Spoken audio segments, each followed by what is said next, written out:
Have you ever seen someone mumbling and talking to themselves? The first time you see it, you might think, is something wrong with them? But the truth is, you do it too. Saying out loud, okay, I locked the door, after locking it, or while cooking, telling yourself, now I need to add the salt. All of these are forms of self-talk. So what's the science behind it? Is it completely normal, or is there a deeper reason? Let's find out in this video.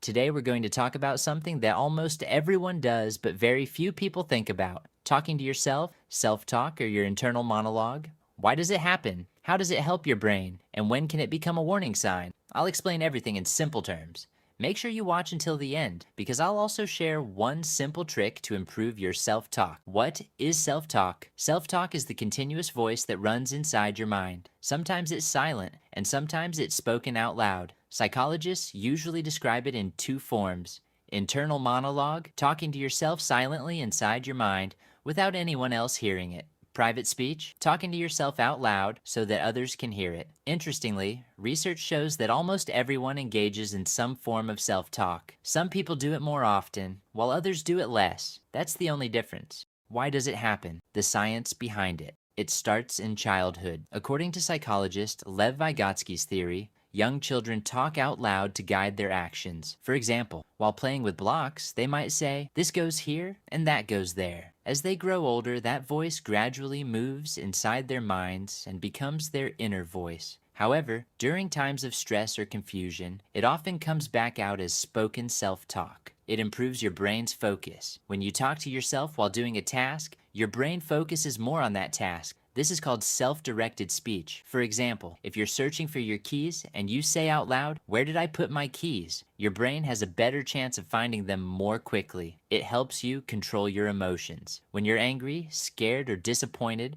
talking to yourself helps you process those emotions. It's a form of self-regulation, almost like becoming your own counselor. It helps with decision making. When you need to make an important decision, thinking through the pros and cons out loud helps organize your thoughts more clearly. Once the confusion in your mind turns into words, it becomes much easier to understand. Is it good? What does research say? According to many studies, self-talk is completely normal, and in many situations, it's actually very helpful. In one psychological science study, people who said the name of an object out loud while searching for it found it faster than those who searched silently. In sports psychology, athletes who use positive self-talk, such as saying, you can do this, have been shown to perform better. Self-talk can improve mental clarity and help reduce stress. However, the tone of your self-talk is very important. The way you talk to yourself can completely change its effect. Positive or supportive self-talk, it's okay, let's try again, increases confidence and motivation. Negative or critical self-talk, you're not good enough, increases anxiety and self-doubt. When does it become a concern? It's important to understand the difference between normal self-talk and symptoms related to mental health conditions. In some situations, talking to yourself may be connected to an underlying condition, especially if you can't control the talking. You feel like you're hearing other people's voices, hallucinations. It starts affecting your daily life or your relationships. If you experience these things, it's a good idea to speak with a mental health professional. But talking to yourself while cooking, driving, or solving a problem is completely normal and a sign of healthy brain activity. One tip to improve your self-talk. Here's a simple trick called distanced self-talk. Instead of saying, I can't do this, use your own name and say something like, your name, you can do this. Just give it one try. Research suggests that speaking to yourself using your own name creates emotional distance, helping you think more clearly during stressful situations. So, talking to yourself doesn't mean there's something wrong with you. It's simply a tool your brain uses to stay focused